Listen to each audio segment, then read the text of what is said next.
السلام علیکم ورحمۃ اللہ وبرکاتہ۔ الحمد للہ الذی ہدانا لہذا وما كنا لنہتدی لولا ان ہدانا اللہ۔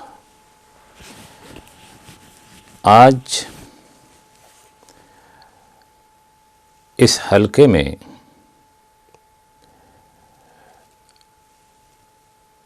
جس کا نمبر ہے 36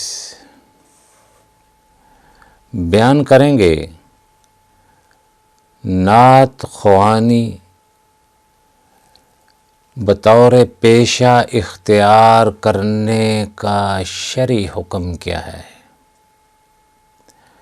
فضیلت الشیخ محمد بن صالح عثیمین رحمۃ اللہ علیہ جو مفتی تھے اور قسیم کے کبار علماء میں سے تھے، ان سے کسی نے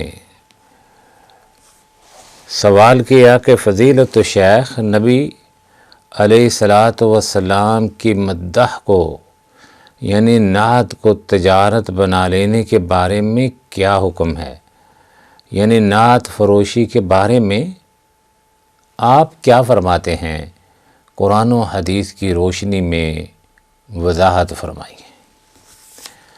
شیخ اللہ کے فضل اور اس کی توفیق سے جواب دیتے ہیں کہ اس کا حکم یہ ہے کہ یہ حرام ہے، نعتیں پڑھنا اور پیسے لینا یہ شرعاً حرام ہے، اور یہ جاننا بھی ایک مومن مسلمان کے لیے واجب ہے کہ نبی اکرم صلی اللہ علیہ وسلم کی مدح کی نعت کی دو قسمیں ہیں۔ پہلا نمبر، درجہ غلو کہتے ہیں کہ مدح تعریف میں زیادتی کر دینا۔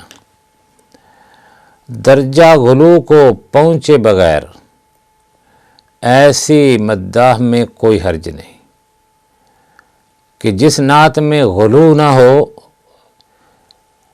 ایسی تعریف نہ ہو کہ جس سے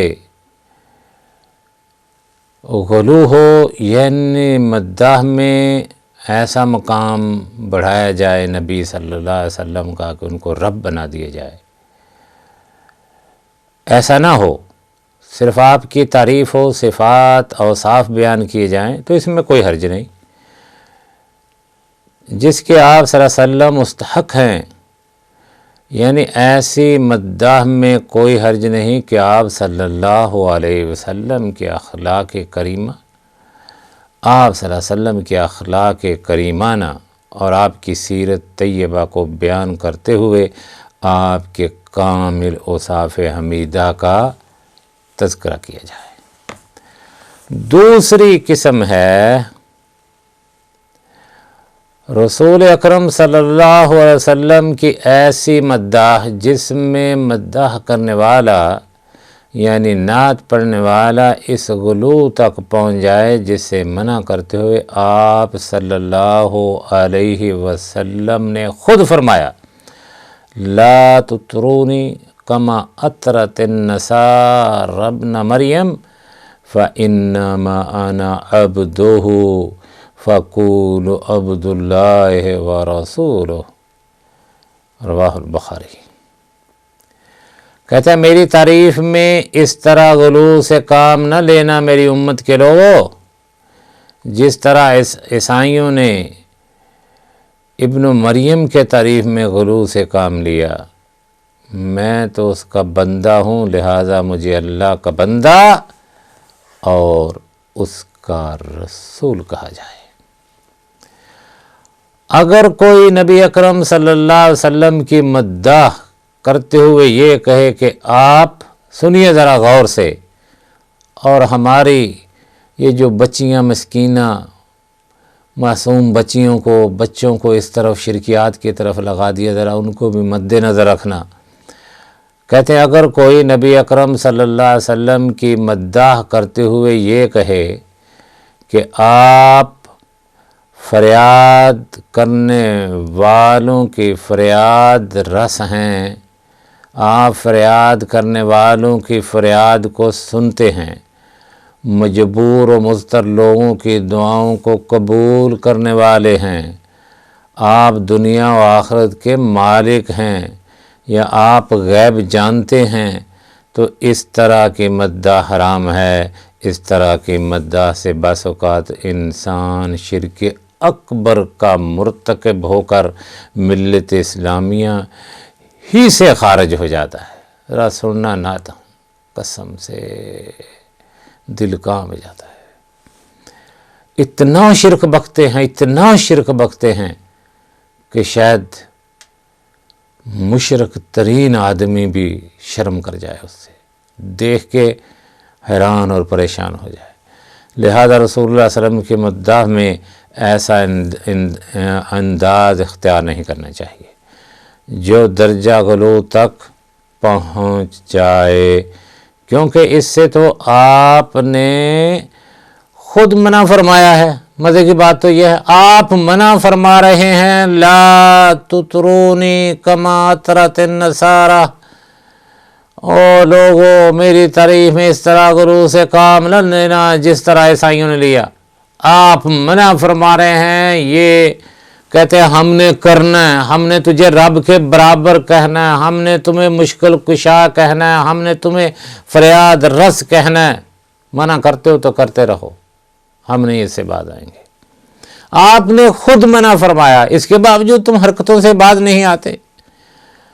اب رہا سوال جائز مداح کو دنیا کمانے کا ذریعہ بنانے کا، تو یہ بھی حرام ہے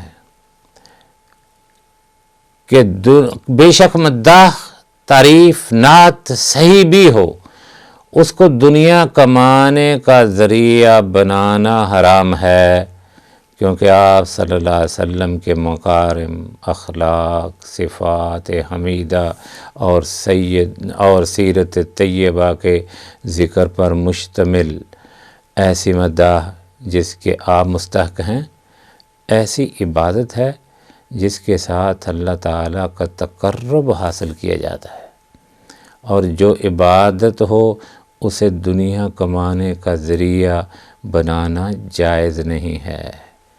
اللہ کے نبی صلی اللہ علیہ وسلم نے حسان بن ثابت کو اسی لیے رکھا کہ وہ آپ کی تعریف کرے، آپ کے صفات بیان کرے، آپ کی جو خوبیاں ہیں، خصوصیات ہیں، ان کو بیان کرے، لیکن وہ بیان کرنے اور پیسے لینے یہ حرام ہے۔ اللہ رب العزت اپنی مقدس کتاب میں اس کی وضاحت کرتے ہوئے فرماتے ہیں، من کان یرید الحیات الدنیا وزینتها نوفی الیہم آمالهم فیہا وهم فیہا لا یبخسون اولئک الذین لیس لهم فی الآخرة إلا النار وحبط ما صنعوا فيها وباطل ما كانوا يعملون۔ جو لوگ دنیا کی زندگی اور اس کی زیب و زینت کے طالب ہوں، ہم ان کے اعمال کا بدلہ انہیں دنیا ہی میں دے دیتے ہیں اور اس میں ان کی حق تلفی قطع نہیں کرتے۔ یہ وہ لوگ ہیں جن کے لیے آخرت میں آتش سے جہنم کے سوا اور کچھ نہیں، اور جو عمل انہوں نے دنیا میں کیے سب برباد، اور جو کچھ وہ کرتے رہے سب ضائع ہو گئے۔ تو اس سے مراد ہے کہ نعت خوانی کرنا، نعتیں پڑھنا اللہ کے نبی صلی اللہ علیہ وسلم اور اس پر پیسے لینا، یہ شرعاً حرام ہے، جائز نہیں ہے۔ اور بالخصوص وہ نعتیں پڑھنا جن میں شرکیات ہیں، جن میں اللہ کے نبی صلی اللہ علیہ وسلم کو مشکل کشا کہا جائے، حاجت روا کہا جائے، غیب دان کہا جائے، لوگوں کی عرضیوں کو دیکھنے والا، منظور کرنے والا کہا جائے، یہ شرک الاکبر کا ارتکاب ہے۔ اس میں انسان، یہ نعتیں پڑھنے والا ڈبل اللہ کے ہاں مجرم ہے۔ نعت پڑھنی ہے، اپنے نبی صلی اللہ علیہ وسلم کی صفات بیان کرنی، ان میں احتیاط سے کام لینا ہے کہ کہیں شرکیات نہ ہو جائیں۔